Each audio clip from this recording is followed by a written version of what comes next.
The Rise of Russia's Strongman, Vladimir Putin. Introduction.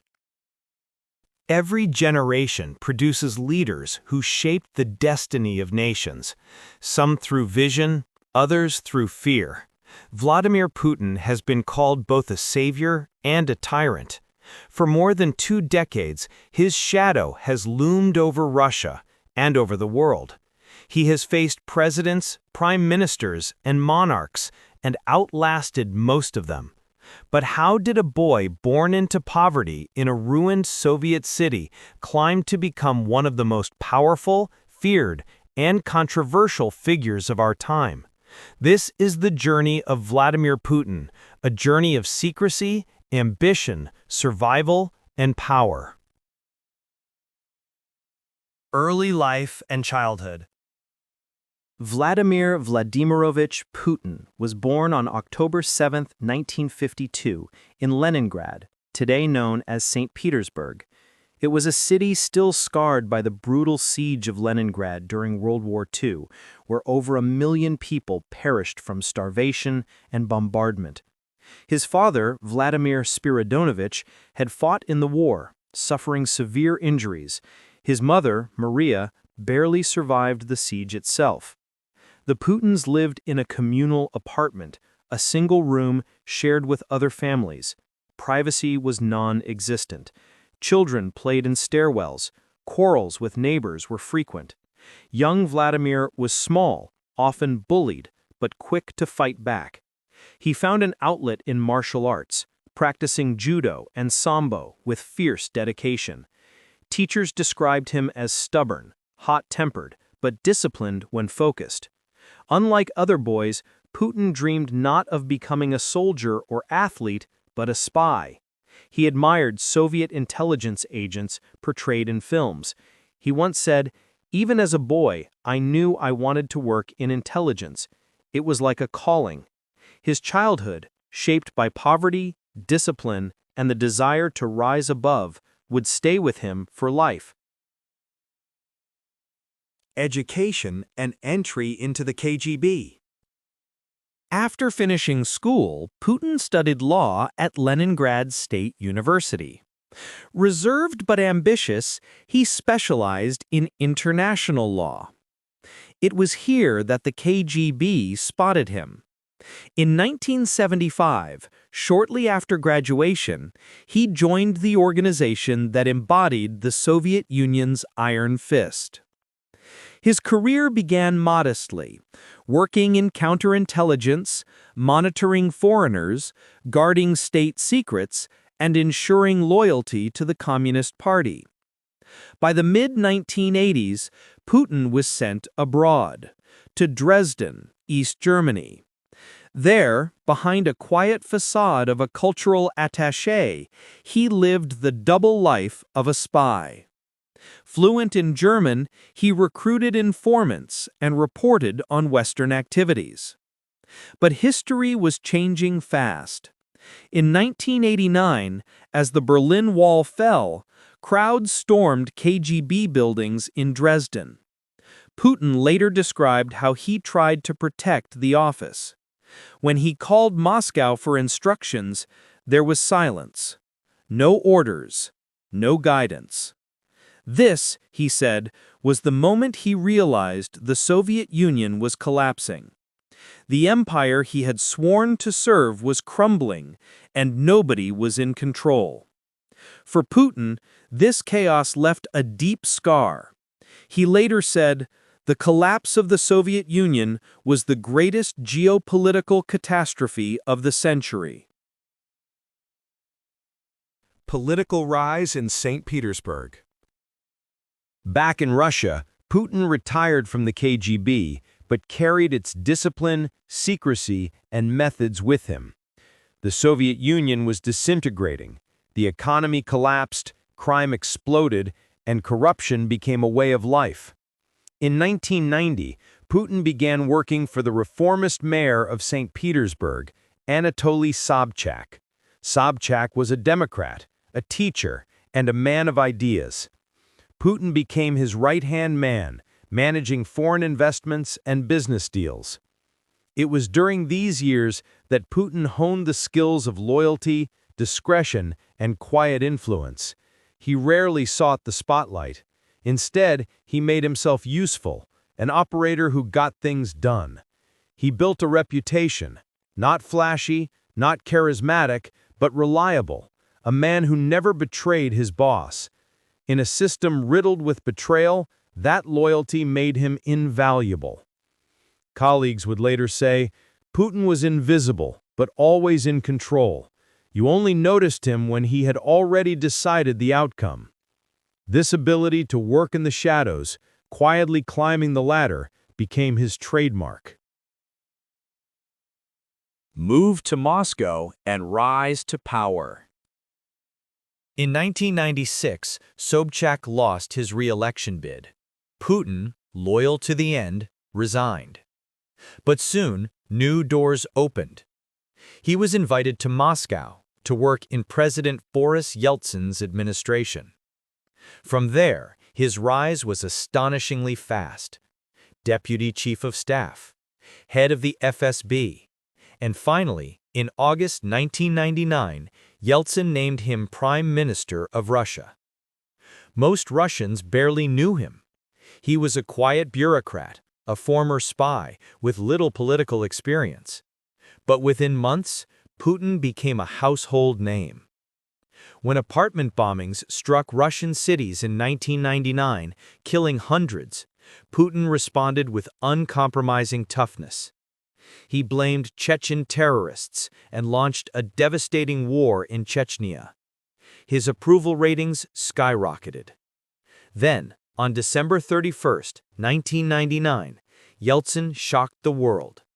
He resigned, handing power to Putin. That night, as fireworks lit Moscow's sky, a new era began. The former spy, once invisible, was now President of Russia. First presidency, 2000 to 2008. Putin's first years as president were defined by two goals: stability and strength. Russia was a wounded nation.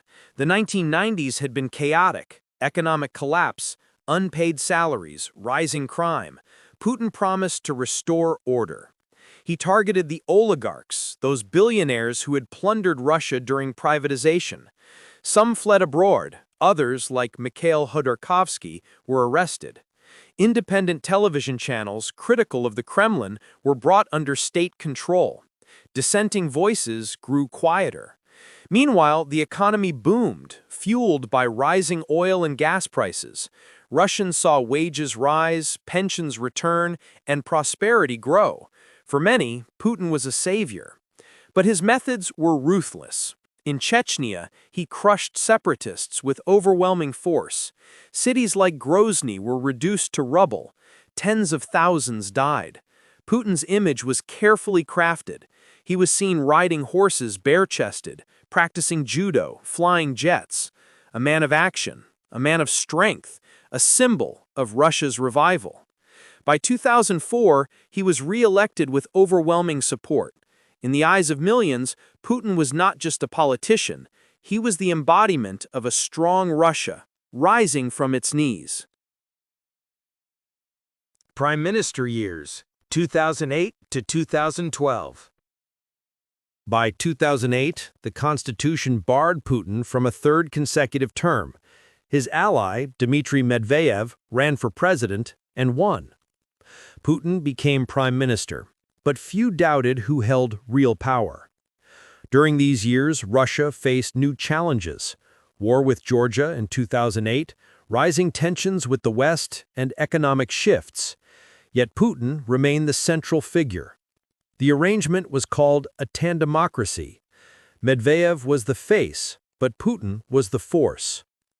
In 2012, as Medvedev stepped aside, Putin returned to the presidency. But his return sparked something unexpected: protest. Return to presidency, 2012 to 2021. In 2012, Moscow's streets filled with demonstrators. Tens of thousands protested alleged election fraud. Chants of Russia without Putin echoed across the capital. Putin responded with a crackdown. New laws restricted protests. Opposition leaders were harassed, arrested, or forced into exile. But he also expanded Russia's reach abroad. In 2014, he annexed Crimea from Ukraine, a bold move condemned by the West, but celebrated at home. His approval rating soared above 80%. Russia faced sanctions, but Putin used nationalism to strengthen his grip. He presented himself as the defender of Russian pride against Western hostility. In Syria, he intervened to support Bashar al-Assad, showing Russia's military might. Russian jets bombed rebel positions, altering the course of the war. At the same time, accusations mounted: cyber attacks, election meddling, poisoning of critics. Yet through it all, Putin projected calm control. While Western leaders came and went, Putin endured. The Ukraine War, 2022 to present. On February 24, 2022, Vladimir Putin shocked the world. Russian forces launched a full-scale invasion of Ukraine. He claimed it was necessary to stop NATO's expansion, to protect Russian speakers, to preserve Russia's security. But the reality was devastating. Cities bombed, millions fled, thousands killed. The West responded with the harshest sanctions in history. Russia was cut off from global markets. Yet inside Russia, Putin's propaganda machine insisted the war was just. The conflict became a test of Putin's power. Could he reshape Europe by force, or would he drag Russia into isolation and decline? As of today, the war continues, and Putin's legacy hangs in the balance. Personality, legacy, and controversies. Who is Vladimir Putin, really? He is a man of paradoxes. He practices judo, plays ice hockey, rides horses, and treasures Russian traditions. He is often photographed in nature, fishing, hunting, presenting himself as rugged, disciplined, and in control. But he is also accused of silencing critics, censoring media, and eliminating rivals. Journalists like Anna Politkovskaya, opposition leaders like Boris Nemtsov, many who opposed him have met grim fates. Supporters call him a patriot who restored Russia's pride. Critics call him an autocrat who destroyed democracy. Yet one truth is undeniable.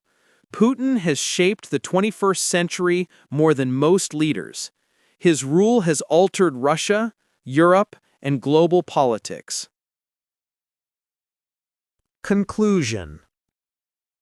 From a poor boy in Leningrad to a loyal KGB officer to the Kremlin's throne, Vladimir Putin's journey is one of ambition, secrecy, and power. For over 20 years, he has defined Russia's destiny. He has outlasted American presidents, European prime ministers, and global crises. But history remains unwritten. Will he be remembered as the man who revived Russia's greatness, or as the man who led it into isolation and war? That answer lies not only in his hands, but in the hands of history itself.